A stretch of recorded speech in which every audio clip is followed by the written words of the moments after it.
And now to that crucial debate between Vice President Harris and former President Trump. Their first and perhaps only showdown. Peter Alexander is in Philadelphia with new reporting on the 11th hour preparations.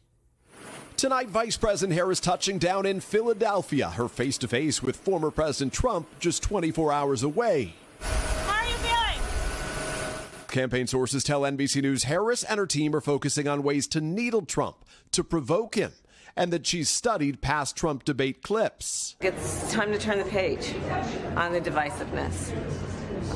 It's time to bring our country together. But a key challenge for Harris, trying to present herself as the change candidate when she's also the incumbent VP. A new poll shows more than 60% of likely voters want a major change from President Biden. More than half of those voters say Trump will bring that change, but only 25% say Harris will. Meanwhile, the former president at Mar-a-Lago doing what sources describe as informal debate prep. Among those advising him, former Democratic Congresswoman Tulsi Gabbard. We're run by stupid people, and we found that out at the debate with Joe. How did that work out? And we're going to find it out again on Tuesday night. A crucial challenge for Trump, winning back more women voters. But this warning today from Trump rival turned supporter Nikki Haley. Donald Trump and J.D. Vance need to change the way they speak about women. You don't need to go and talk about intelligence or looks or anything else. Just focus on the policies. This will be Trump's 7th general election debate, Harris's first, and it could be their only showdown. Notably, the two have never met. Trump left town before President Biden's inauguration. Lester? Peter Alexander, thank you. And a topic that could come up in tomorrow night's debate, the increasingly inflammatory rhetoric from former President Trump about his perceived enemies. Here's Vaughn Hillyard.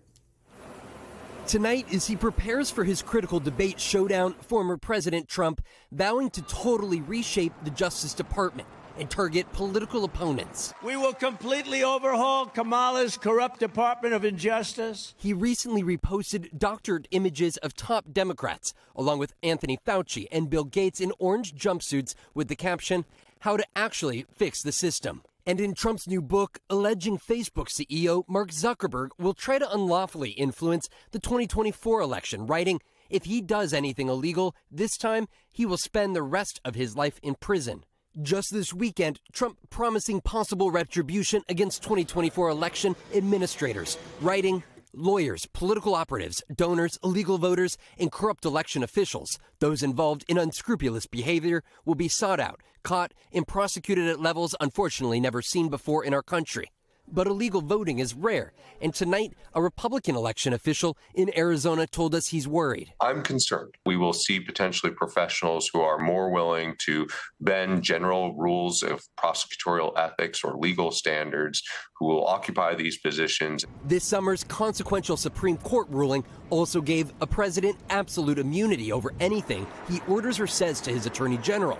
Though Trump's GOP supporters argue that DOJ and Democratic prosecutors are going after him to hurt his campaign. My poll numbers, I believe, are higher now because the public understands it's a hoax.